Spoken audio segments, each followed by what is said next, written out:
The Mask of Tutankhamun. With this article, I am introducing another new series which will be known as the Iconic Artifact Series, in which we will be discussing the greatest and most iconic historical artifacts discovered so far. The articles in this series will be short and to the point, and the subject at hand will be discussed with the help of a few questions. And to inaugurate this new series, I have chosen an artifact that is widely regarded as one of the most famous and celebrated symbols of ancient Egypt and one of the most important discoveries of all time, the Mask of Tutankhamun. Let us begin with the most obvious question one might have. Question 1. What is the Mask of Tutankhamun? This is a logical question to ask if you are not an Egyptian history buff or a history buff in general. Allow me to address it. The Mask of Tutankhamun is a gold funerary mask of a certain 18th dynasty ancient Egyptian pharaoh named Tutankhamun, often referred to as the Boy King. This death mask, which weighs over 10 kilograms and is 54 centimeters tall, bears a likeness to the Egyptian god of the afterlife, Osiris, and is decorated with semi-precious stones. Today, the Mask of Tutankhamun is the most famous and significant symbol of ancient Egypt as well as one of the best-known works of art in the world. But more on the mask later. First, let us address another important question that many of you may have. Question 2. Who was Tutankhamun? There is obviously no point in learning about a death mask without really knowing anything about the person for whom it was made and because of whom it is considered so important and valuable. The death mask, as mentioned above, was made for Tutankhamun, the 13th pharaoh of the 18th dynasty of ancient Egypt. Tutankhamun was born sometime around 1341 BC and died only 19 years later. Sometime around 1323 BC. Even though he lived for only 19 years, he ruled over Egypt for almost 10 years, from the age of 9 up until his sudden death at the age of 19. Hence, he is at times referred to as the Boy King. It is better for us not to go into too much detail as to who was Tutankhamun's predecessor before he ascended the throne, for that is a subject still debated by scholars. Some say it was Akhenaten, the 10th ruler of the 18th dynasty who ruled during the Amarna period. Akhenaten is also speculated to be Tutankhamun's father, but we cannot say that for certain either. Other scholars speculate that Tutankhamun was most probably preceded by the female pharaoh Neferneferuaten, who briefly ruled over Egypt toward the end of the Amarna period. After she died sometime around 1332 BC, Tutankhamun ascended the throne, they say. However, one cannot be so certain when it comes to the chronology of his predecessors and his genealogy, for things back then were more complicated than we might think. Many pharaohs ruled with co-regents at the same time, like Akhenaten, whose co-regent was Smenkhkare. The most common theory is that after Akhenaten's death, Smenkhkare briefly became the sole ruler of Egypt. Smenkhkare was succeeded by Neferneferuaten after his death. And Neferneferuaten was succeeded by Tutankhamun after her death. Needless to say, this theory is still up for speculation and debate, so we must take it with a grain of salt. As I said earlier, let's not get into Tutankhamun's predecessors or his genealogy, for I'm afraid if we do, we will never get out of these complex rabbit holes with our wits intact. Now let's get back to the basics.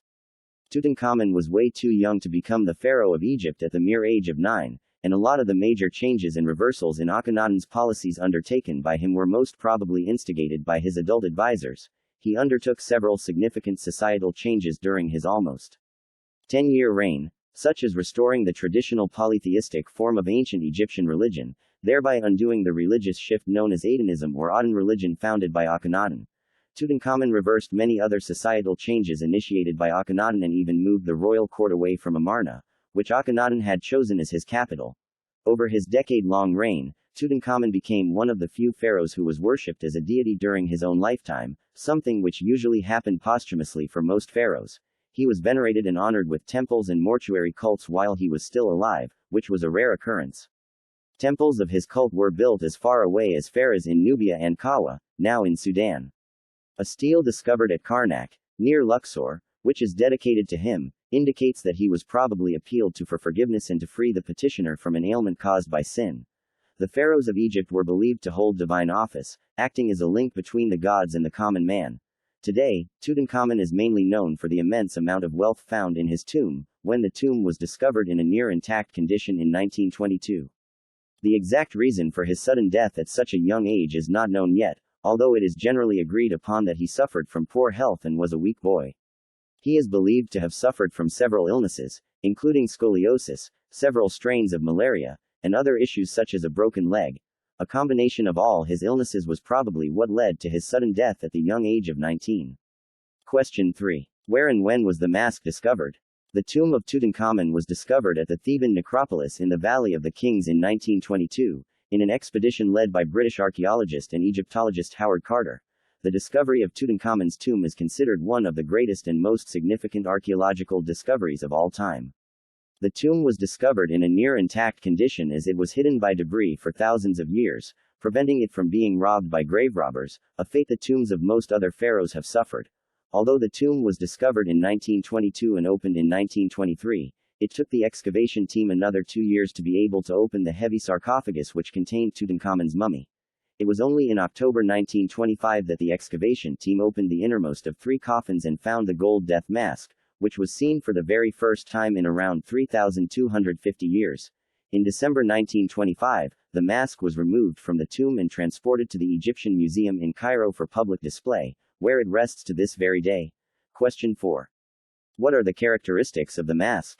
The mask is measured to be 54 centimeters, that is 21 inches tall, 39.3 centimeters, that is 15.5 inches wide, and 49 centimeters, that is 19 inches deep, and is fashioned from 2 layers of high-carat gold. It is mainly made of copper alloyed 23-carat gold, while the surface of the mask is covered with a thin layer, approximately 30 nanometers, of 2 different alloys of gold, that is, a lighter 18.4-carat shade for the neck and face, and 22.5-carat gold for the rest of the mask. The mask symbolizes the god of the afterlife, Osiris, and bears a resemblance to Tutankhamun's features as found on his coffins and statues in the tomb. It includes a Nemes headcloth, which is the striped headcloth worn by pharaohs in ancient Egypt, with the royal insignia of a cobra and vulture at the top. The gold mask is inlaid with gemstones and colored glass, such as obsidian for the pupils, lapis lazuli for the eyebrows and eye surrounds, quartz for the eyes, etc. Another important feature of the mask is the narrow gold beard inlaid with blue glass to give it a plated effect. When the mask was discovered in 1925, the beard was found to be separated from the mask. It was reattached only in 1944 using a wooden dowel. The mask also features a triple string necklace of gold and blue faience disc beads with uraeus clasps and lotus flower terminals. Moreover, a protective spell from the Book of the Dead, an ancient Egyptian funerary text, is inscribed with Egyptian hieroglyphs on the shoulders and back of the mask in 10 vertical and 2 horizontal lines. Question 5. What is the legacy of Tutankhamun's mask today? As mentioned earlier, today the Mask of Tutankhamun is regarded as the most famous and significant object and symbol of ancient Egypt. It is also widely considered one of the most important and popular works of art in the world, one that inspires awe and admiration among people. The mask not only symbolizes the richness of ancient Egypt but also represents the complex and advanced creativity and craftsmanship of the people of ancient Egypt, which inspires reverence even today. It also helped to stir up interest in the rich and complex history of Egypt, prompting scholars to study its history and culture in even more depth than ever before. Tutankhamun's mask is now considered one of the most important and iconic historical artifacts ever discovered, thereby cementing Tutankhamun's rich legacy for centuries to come.